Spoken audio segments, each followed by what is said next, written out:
What's going on, everybody? Welcome back. And today on the Quantum TV podcast, we've got a special guest, Big Cloud Gaming. And what's up to Big Cloud? What's going on, man? What's up, brothers? Been a minute. How you doing? So if you guys aren't aware, this guy does everything gaming, and he is pretty fantastic. And he's got a good team over there at the RGT podcast. So definitely check out his channel, guys. I will definitely be providing the links in the description. Now, what we're going to be talking about today is Xbox and then basically being finished. I mean, we all know PlayStation 5 is around the corner, right? I mean, like literally everybody and their mother and them is talking about PS5. Who isn't hyped? But Scarlett seems to be getting like that, redheaded stepchild kind of feel to it. So what we're going to be doing today is just kind of talking about that, because I've discovered something new that me and my boy over here, BitCloud, were talking about, and I think you guys might want to know about. So for starters, they no longer have a customer service number. What are your thoughts on that, BitCloud?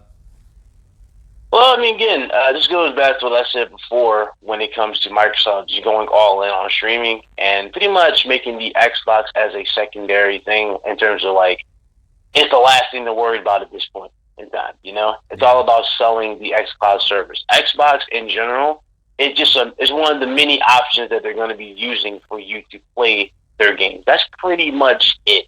They don't really care about where you go at this point. You can play it on Xbox, phones, tablets. That's just the new mindset, the new mantra. And when you think about this and their whole, like, just the way they're backing it and the way they're treating games in general, I don't know if you saw XO 19, the majority of their games look like Pixar movies. And the reason why they all look like Pixar movies is to accommodate that streaming service. And those type of games don't age, obviously, as drastically as something like an Uncharted or a Death Stranding or, you know, something like that Sony will put up. And I find that really interesting as well. Like, as you were mentioning, like all their games basically are looking like Pixar films, and I saw that exact thing. Now, what I found interesting is also, I mean, like, as you've seen, like from their new press conference, if you would, they don't have any real exclusives that they're talking about, right? There's no like Ghost of Tsushima equivalent, right? Like, I don't think they're doing anything close to that this generation, but they keep telling us that the exclusives are coming. Do you actually think that they're coming, or what's your take on that, bro? Well, again, I try to be optimistic, right? Because, you know, next generation is literally going to start pretty much next year. But even with everything that's been happening as of late, I'm like, there's nothing that was shown that legit gives me that hope that there is going to be something big. I mean, Obsidian's latest game they just showed at XO 19, well, again, was another Pixar-looking game that looked like it had elements of Fortnite, and it was inspired by the Ant Bully, for God's sakes, you know? So I don't know what to really expect from them in terms of the first-party catalog. And at this point in time, it's like I'll be grasping at straws because I'll be reciting what I said before. It's like, okay, give them this, give them that. No, it's just like there's nothing to really talk about there on their first party. And I think like what's really scary here, like, I mean, because we all heard the bullshit, right, with the, you know, world's most powerful gaming console, X gonna give it to you, you know, the we heard you console, right? We've heard that, and we haven't seen that, right? Like, we've seen bottlenecking, we've seen upscaling, and we haven't seen the exclusives. And now with this walking back of the direct contact number of the 1-800 for my Xbox, now that's gone. So when you have problems like what I had recently where my jump force code's not working and you need to contact Microsoft, there is no company essentially anymore. There's literally no Xbox brand to really relay that to outside of going online and maybe getting a callback. I mean, and what gets me here is like, you want to say that like PlayStation, you know, I guess maybe people are just hyped because maybe they grew up with it, right? But when you look at the fact that Xbox literally has no reason to buy it because all their exclusives are literally coming to PC, I mean, like, what do you think? What do you think from like a perspective of like, you know, you've got multiple platinum trophies here from PlayStation, you game on it regularly, and your experience as well when you go over to Xbox. I mean, like, just getting a different perspective from somebody in the gaming space here. What do you think Xbox would have to do to kind of turn this thing around so that they're not finished? Because right now they kind of are.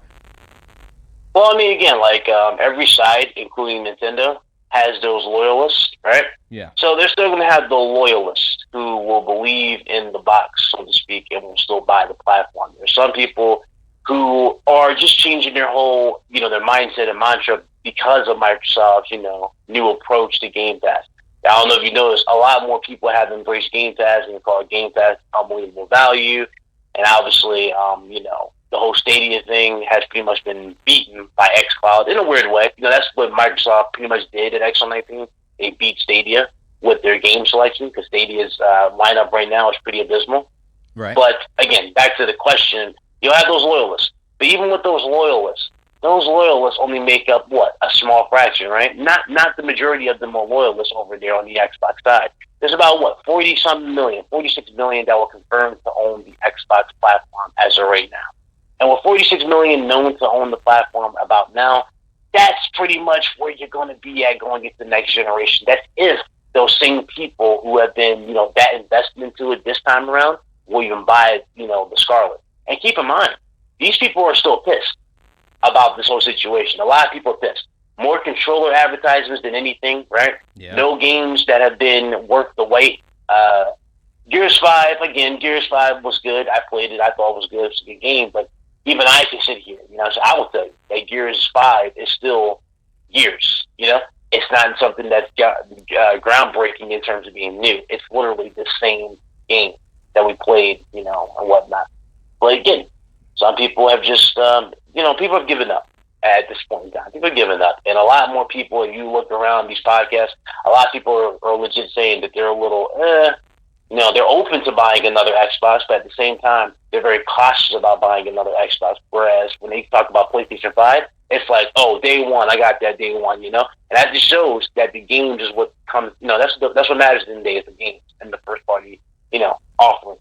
Yeah, and I mean, you hit it right on the head there, right? It's like the games are what sells the hardware. I mean, because like when you think about it, like we all right now have heard the Xbox One X pitch. Many of us watching this video right now probably have Xbox One of some sort, whether it's a base model or it's an S or X, whatever it is. And it just doesn't scream next level when they keep taking away the premium feeling of the console by like, they'll do things like Xbox One digital, where it's just like everything's digital. But now here's the $1 million thing that I just don't understand. Xbox had all the room to succeed after Xbox 360, and then they introduced DRM, walk it back. Everybody was upset about that magically, and they phased it back in, and nobody complains that it's back now. Because make no mistake, it's back. Like you can't go more than, I would say, a month really without updating your Xbox, because if you buy a new game, it'll tell you can't play it until you update it. So with DRM back on the console, what is the incentive to buy a Microsoft console that all your exclusives are on PC and you don't have to pay PC anything to just get up and running? And I think, honestly, like, that's the problem that I have with Microsoft, along with like them like legit just kind of not even being a company anymore. Like they're not even seeming to care because I guess Game Pass. But like my thing is, like, I feel like if you are a company, right? Any company, it would behoove you to try to sell your brand and make it stand out a little bit. And I feel like they're very complacent because they feel like Gears and Halo will always carry it the way that, Mario has always carried Nintendo, not realizing that the fan base for Mario is way stronger, than something like Gears. Like, I just don't see it. Yeah, and you'll never see Nintendo follow suit like this, where they'll put their games day in, day out, like day in on the service type of thing. You'll never see this from Nintendo because Nintendo knows you're going to pay that almighty $60, and that's where their games always shine. You can say whatever they want. Like they can say what they want about Nintendo when it comes to Mario or the damn Sonic games or whatever, right? One thing you can't argue about those games are legit quality compared to what Microsoft has dropped. Those games run at 60. Those games don't have no issues. And this is where Microsoft, again, fails. They just don't have nothing that's redeeming at this point. The whole X going to give it to you. Ironically, that song was used in XO19 for a game called Crossfire X, which made me laugh my ass off. But even with the whole advertising, X going to give it to you, and dudes saying 6/4 and all this bullshit. You look at these dudes now, what are they saying now, Quantum? Oh, power doesn't matter. Oh, you know what? Scarlet will be the most powerful system. And even if Scarlet ends up being the most powerful system, what do you have? What do you have aside from that to really compete with Sony? Right. Nothing. You have nothing. And this is where it always will come down to. Dudes want to act like they know everything. At the end of the day, they don't know jack shit. And when they get this situation, everything comes up the way it is. Again, they're always going to be sitting there and scratching their heads and wondering why their games are not selling or why they don't have X amount of games while Sony is dropping X amount of bangers. And, this year alone will tell you. Sony dropped Death Stranding. Again, Death Stranding is a new type of game. It might not be your cup of tea, right? It might not be anybody's cup of tea that might watch this. But one thing you can't argue is that it's something ambitious and new. This is what Microsoft is clearly missing. They're missing games like that are completely ambitious. I think it's because they're afraid to take a risk, right? Like they just exactly, yeah. They're playing it safe. I feel like if they would have came out even with like a Rise Son of Rome 2, I think the Xbox fan base would be like super lit over that. You know what I mean? But like, you remember before the X dropped? Before the X dropped, you remember we were talking about? I remember last time we said in RGT. Remember we kept talking about where's the Killer Instinct? Yeah. Remember that? Where's the next Killer Instinct? Where's the Battletoads, legit Battletoads that looks like Killer Instinct? That type of stuff. Where's those crazy experiences? Nothing was dropping. Then we get Battletoads at E3, I believe. We get the reveal, and the damn game looks like a damn 80s cartoon. And it looks terrible. And it's like, who are they listening to? What's the point of this? Nobody's going to buy this. You can't tell me you're going to buy Battletoads in this style over the one that you saw in Killer Instinct. What should look more impressive to you? The Battletoads in this one or Killer Instinct? Rise Son of Rome. Where's Rise Son of Rome sequel? A lot of people say Rise Son of Rome is a good-looking game and have potential. Okay, why aren't you building upon that potential? Exactly. And I think Quantum Break. Yes, it dropped, Quantum but Break. That was another great one. Yeah. Quantum Break had potential. The only thing that was screwing it up, some people, again, it was hit and miss for some people. Some people liked the TV show element that it cut to a real TV show. Others did not like it. And then they came out with Control, which is basically Quantum Break 2, but it's no longer, only on Xbox, right? It's on PlayStation. So again, I don't know what to say at this point. It's like everything we do say and hype up and pander with, they lose. And then when they lose it, they go, oh, I don't care. It's like, you do care. You do care.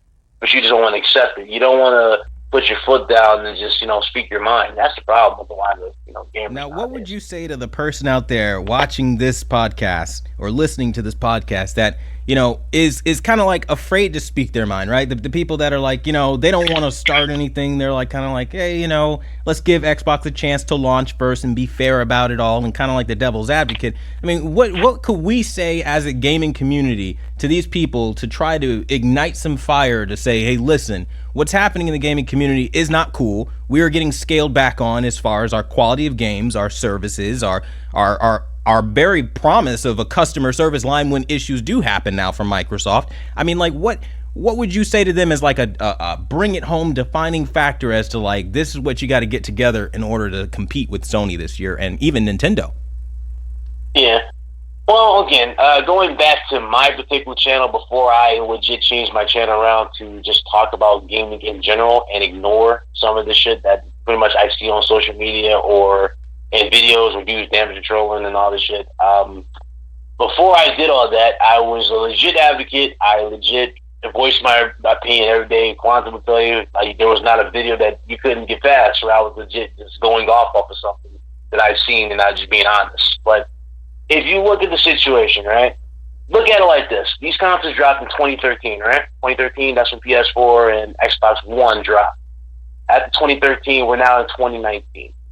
In this span, in this time zone, right, in this time expansion, how many games have dropped from the Xbox that'll worthwhile compared to what Sony dropped this whole generation? Look at it from that point of view, and you tell me, why should I wait? That's a good question. Why should I wait? There's literally nothing. The games that Microsoft has dropped in terms of being impactful, I can count on my hand. And ironically, if I put a filter when I count them on my hand, it would always come down to 3 particular games: Halo, Gears, and Forza. So I saw this generation. Nothing else. Anything new that might have had an opportunity to be something bigger wasn't embraced. Was either left to die, and ironically ended up coming to the other platform. Look at Sunset Overdrive. Sunset Overdrive is now coming to PlayStation, for God's sakes. Yeah. And that's that. Sunset Overdrive was something new. They were hyping it up real hard, man. And that was new, Everything was new. Everything was exciting. Everything was like, hey, this is the reason to play. Xbox, the best place to play. And now it kind of seems they're walking that back, and they're like, Game Pass, play anywhere. You have a PC? We don't care. We don't even care if you play your Xbox. Are you a fan? Are you not a fan? We don't care. Use your mobile phone. We don't care. Like, and the message is just kind of like, Microsoft is finished. 2019 has officially murdered the brand with this cloud gaming thing. And, whatever they can do from the home console front will just be a mirage, because we all know that they are the kings of literally overpromising, dropping promises, and walking away from their fan base, and saying the most disrespectful crap you've ever heard, like, we have a console for military members. It's called Xbox 360. Like, I didn't forget that shit. And it's and people haven't forgotten this shit. Yeah, people haven't forgotten this shit. And the thing is, these new loyalists or these new buyers or these people who probably just now getting into the Xbox, right, this generation, wants you to forget this shit. But it's like, we don't forget shit like that. No. And then they'll go, well, Don Matrick said it, this is the new direction. I'm like, well, yeah, he might have said it, and it might be a new direction now, but that still doesn't change the fucking picture. And what have they done to rectify changing the picture? Nothing. They haven't done shit to rectify changing this situation at all. This shit still stands as follows. There's nothing on the damn console. That's nothing. So, and that's pretty much what we think. I mean, like, there's not a whole lot. You know what I mean? Like, I don't know, man. I mean, we can all talk about, like, believe it or not, to people in the chat who are watching this, or might be watching this later time. We can go on forever and in a loop at this point, right? And talk about this shit and complain about every single event, because really at this point in time, that's kind of what it's been, a loop of embarrassment. You think they're going to show off something big, right? And then they don't show something big. Like, explain this to me, Quantum. So, XO19, right? They were hyping up the game. They were talking about Bleeding Edge. They were like doing the encrypted messages. Tell me why the big announcement for Bleeding Edge, which was the release date, is leaked 4 hours before the show went live. How do you let shit like that happen? Desperate to try. That doesn't make shit. How do you make shit like that happen? How do you even justify shit like that? That doesn't make sense. It's like, well, what's the point of this fucking event? There is no. What's the point of the event? That's like saying, that's like Sony having a PSX, right, or an E3, and literally the entire lineup is leaked before the show. Is it going to have as much of an impact on you now that you know what you're going to see? And that's the current status of Microsoft, ladies and gentlemen. That's the state. You're not going to have the same mindset. Yeah, no. Like, look, I remember. Listen. There hasn't been a single E3 from Microsoft that legit matched the E3 where Sony had the orchestra. Remember that crazy E3 where they had the live performances from the orchestra showing off the games? Yeah. There hasn't been a single E3 from Microsoft that even leveled that type of excitement in terms of just being epic, in terms of what was shown. There was nothing of that magnitude. And that hurts. That hurts me to say, because I want more from Microsoft. I want more from gamers. But it's like, I'm just one guy with one channel. There are channels out there with bigger platforms and bigger followings, and instead of promoting that type of stuff while also being truthful with what happens, they tell you this bullshit and be positive. And granted, positivity does help sometimes, but it doesn't really change the situation. You got to be vocal at one point or another. At one point, you got to say to yourself, enough's enough, and really tell yourself, like, is this really what I feel like I want? It's really what I paid $60 for or $500 for. Ironically, you spend more money on consoles this generation with Microsoft alone than you did with games. And ladies and gentlemen, I want you to really pay attention to what BitCloud Gaming is saying here, right? This isn't like, the conversations between two Sony fanboys or people paid off by Nintendo or anyone. This is literally two gamers having a conversation. And remember, he's saying here that, I want more from Xbox, as do I. I mean, we all want more. Yeah, I'm not a gamer if I don't want that. Right? We want more from these companies, but they aren't delivering. And so this is why Microsoft is finished. This is why Microsoft, quite frankly, at this point, you just buy yourself a PC until they come back to you as a gamer and say, hey, listen, we hear you, we actually care, and we're actually going to try for you. And that's really the whole idea behind this, right?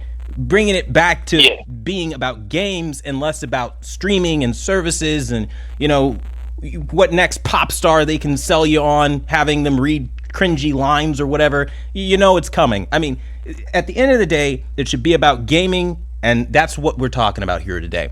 But what we would like to do, we'd like to hear your thoughts in the comment section on this down below. What do you guys think? Let us know. Sound off down below.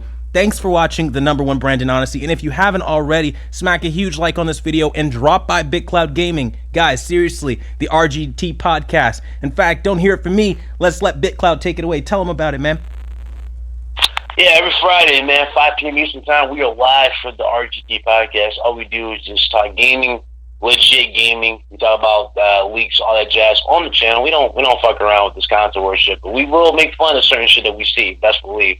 Twitter has been a cesspool of just it's pretty much turned into a circus, and we're just sitting there with our popcorn. So we do talk about it sometimes, but or we do talk about it on the channel. Exactly. If you want a cool place to chill and like just kind of talk about games and just have fun, I mean, you got a great cast over there, man. Everybody's having fun. So definitely, seriously, if you're into gaming, stop by that podcast. It'd be a lot of fun, man.